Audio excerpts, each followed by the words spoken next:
नमस्ते dear viewers. आज के इस वीडियो में हम लोग हाफ सबट्रैक्टर को डिस्कस करेंगे। देखिए, हाफ सबट्रैक्टर का जो डेफिनेशन है वो हम लोगों ने यहाँ पर लिखा है कि the half subtractor is a combinational circuit which is used to perform subtraction of two single bit binary digits. देखिए, जैसे हम लोगों ने पिछली वीडियोस में हाफ एडर पढ़ा, वहाँ पर हम लोग देखें कि हाफ एडर क्या होता है, वो भी एक कॉम्बिनेशनल सर्किट है। उसी तरीके से हाफ सबट्रैक्टर भी एक तरीके का कॉम्बिनेशनल सर्किट है जो दो सिंगल बिट बाइनरी डिजिट्स के बीच सब्सट्रैक्शन परफॉर्म करता है। ठीक है, हाफ एडर जो हाफ सबट्रैक्टर जो है ये भी एक तरह का कॉम्बिनेशनल सर्किट है जो क्या करता है, subtraction of two single bit binary digits, दो सिंगल बिट बाइनरी डिजिट्स के बीच वो सब्सट्रैक्शन परफॉर्म करता है।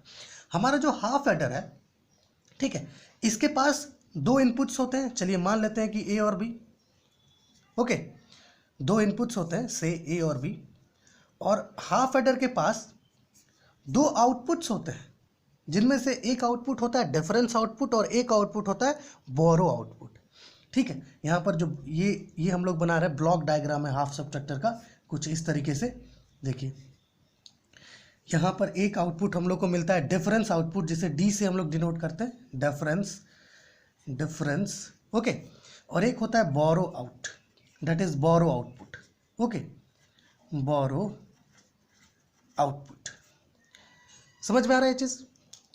इसको कहते हैं block diagram. Okay, BLOCK, block diagram. ये क्या है? ब्लॉक डायग्राम है किसका? हाफ सबट्रैक्टर का। यहां पर ये होता है हाफ सबट्रैक्टर। ठीक है, तो इससे क्या पता चल रहा है कि हाफ सबट्रैक्टर के पास दो इनपुट्स होते हैं और दो आउटपुट्स होते हैं। दो आउटपुट में से एक आउटपुट डिफरेंस आउटपुट होता है और एक आउटपुट बोरो आउटपुट होता है। ठीक है, अब बोरो आउटपुट क्यों होता है? क्योंकि आपको पता है हम लोग यहाँ पर क्या कर रहे हैं, सब्सट्रैक्शन परफॉर्म कर रहे हैं। अब सब्सट्रैक्शन जब बाइनरी नंबर्स का करते हैं तो वहाँ पर हम लोग कभी कभी बोरो लेते हैं। दैट्स वाई एक बोरो आउटपुट होगा और एक डिफरेंस आउटपुट होगा। अब देखिए, ये तो बात होगी भाई हाफ सबट्रैक्टर क्या होता है, उसका ब्लॉक डायग्राम, उसका इनपुट्स आउटपुट्स के बारे में। अब बात करते हैं कि हाफ सबट्रैक्टर के ट्रूथ टेबल के। ठीक है, क्योंकि ट्रूथ टेबल के हेल्प से ही हम लोग क्या करेंगे, जो हाफ सबट्रैक्टर का लॉजिक डायग्राम है उसको ड्रॉ करेंगे।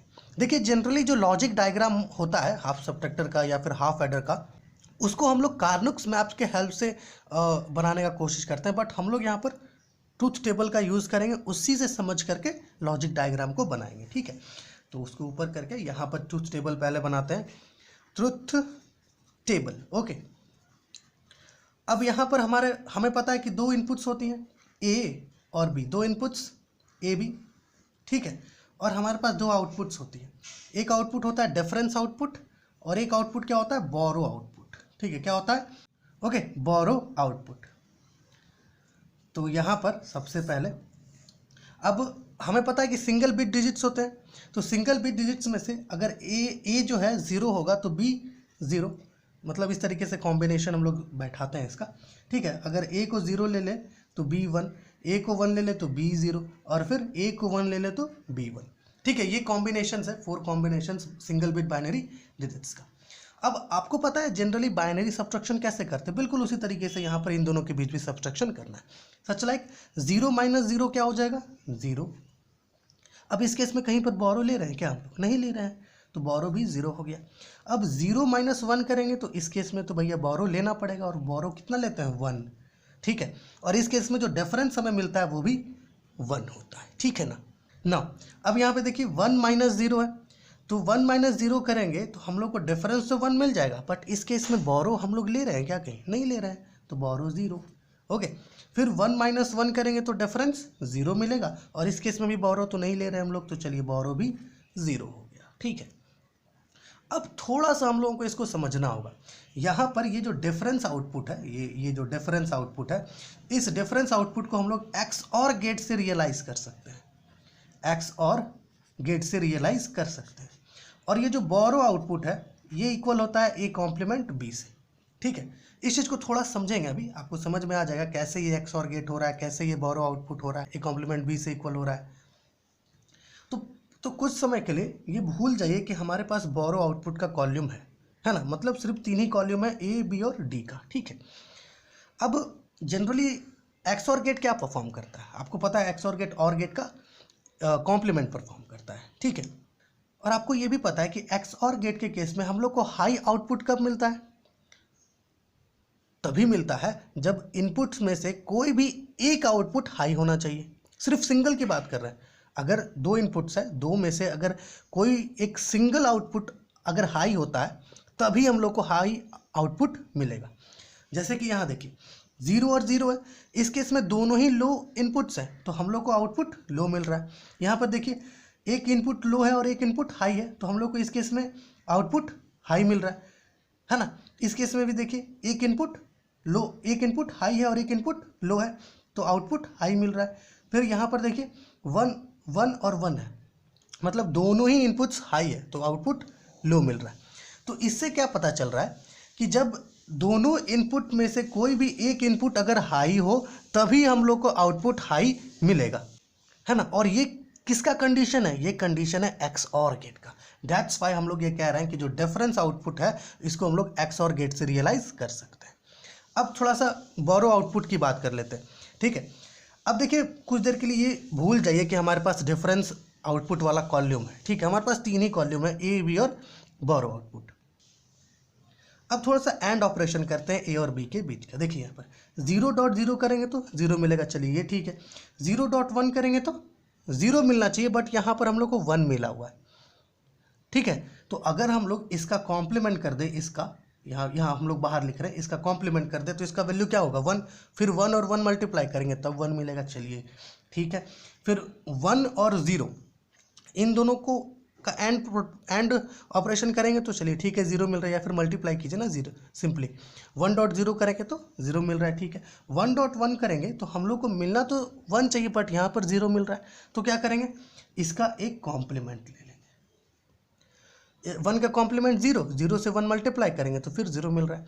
अब जो है ये अच्छे से सेटअप हो रहा है, लेकिन इनमें से किसी दो का ही कॉम्प्लीमेंट ले रहे हैं, सेटिस्फाई हो रहा है, लेकिन वैसा नहीं है। अगर हम लोग इस 0 का यहाँ पर इस 0 का भी कॉम्प्लीमेंट ले ले तो उसका वैल्यू 1 आएगा। 1 और 0 कितना होगा?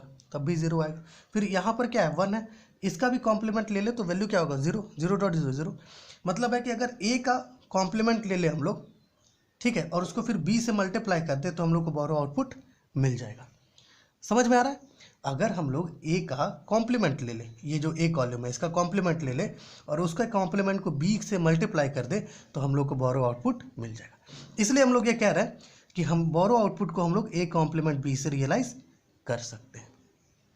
अब जो है हाफ सबट्रैक्टर का, चलिए लॉजिक सिंबल को ड्रॉ करते हैं। अब डिफरेंस आउटपुट वाला जो कॉलम है इसको कैसे रियलाइज कर सकते हैं? XOR गेट के हेल्प से। तो यहाँ पर एक XOR गेट पहले बना लेते हैं। देखिए यहाँ पर कुछ इस तरीके से मान लेते हैं 2 इनपुट्स है A और B, और यहाँ पर एक XOR गेट ड्रॉ कर लीजिए पहले आप, ठीक है। इसको थोड़ा सा इधर कर लेते हैं ताकि आपको अच्छे से दिखे, ठीक है। ये हो जाएगा हम लोग का XOR गेट, ठीक है, कुछ इस तरीके से। अब आपको पता है यहाँ पर ये जो आउटपुट हम लोग को मिलेगा क्या होगा? A XOR B मिलेगा। यही तो है हमारा डिफरेंस आउटपुट, ठीक है, यही तो हमारा डिफरेंस आउटपुट है ना, क्योंकि ये A XOR B से ही इक्वल होता है। मतलब XOR गेट में जो हमें आउटपुट मिलता है वो होता है A XOR B, ठीक है। समझ में आ रहा है? अब देखिए यहाँ से हम लोग को क्या करना है? A कॉम्प्लीमेंट B, मतलब बोरो आउटपुट को रियलाइज करना है। तो बोरो आउटपुट को रियलाइज करने के लिए एक कनेक्शन हम लोग को A से लेना पड़ेगा और एक कनेक्शन हम लोग को B से लेना पड़ेगा, कुछ इस तरीके से, ठीक है। सॉरी, एक कनेक्शन जो है हम लोग को यहाँ से B से लेना था, ठीक है। ये कनेक्शन नहीं है, ठीक है, इसको भूल जाइए आप, ये कनेक्शन नहीं है, ये गलती से हो गया हम लोग से, ठीक है। तो ये कनेक्शन क्या हो जाएगा? B से एक कनेक्शन लेना है, तो एक कनेक्शन इधर ले आते हैं और एक यहाँ से A के साथ। अब A पे क्या है? कॉम्प्लीमेंट है, तो यहाँ पर एक नॉट गेट लगा देते हैं इसके साथ, कुछ इस तरीके का आ जाएगा, ठीक है। अब यहाँ पर क्या कीजिए? एंड गेट कनेक्ट कर दीजिए इसके साथ। यहाँ पर क्या होगा? A कॉम्प्लीमेंट, और यहाँ पर क्या है? B। तो हम लोग का आउटपुट क्या मिलेगा? A complement B। यही तो है बोरो आउटपुट, ठीक है। तो ये क्या हो गया? लॉजिक सिंबल हो गया हाफ सबट्रैक्टर का, ठीक है ना, logic symbol for half subtractor, ठीक है। ये चीज़ नहीं है, यहाँ पर ध्यान रखिएगा, ये वाला जो पार्ट है ये नहीं है, ये गलती से हम लोग वहाँ से कनेक्शन ले लिए थे, ठीक है, बट इसका कनेक्शन B के साथ है। तो चलिए, आशा है आपको हाफ सबट्रैक्टर अच्छे से समझ में आया होगा। तो चलिए आपसे अगले वीडियो में मिलते हैं जहाँ पर हम लोग हाफ सबट्रैक्टर को बेसिक गेट्स के हेल्प से रियलाइज़ करेंगे, नॉर गेट के हेल्प से रियलाइज़ करेंगे और नैंड गेट के हेल्प से रियलाइज़ करेंगे।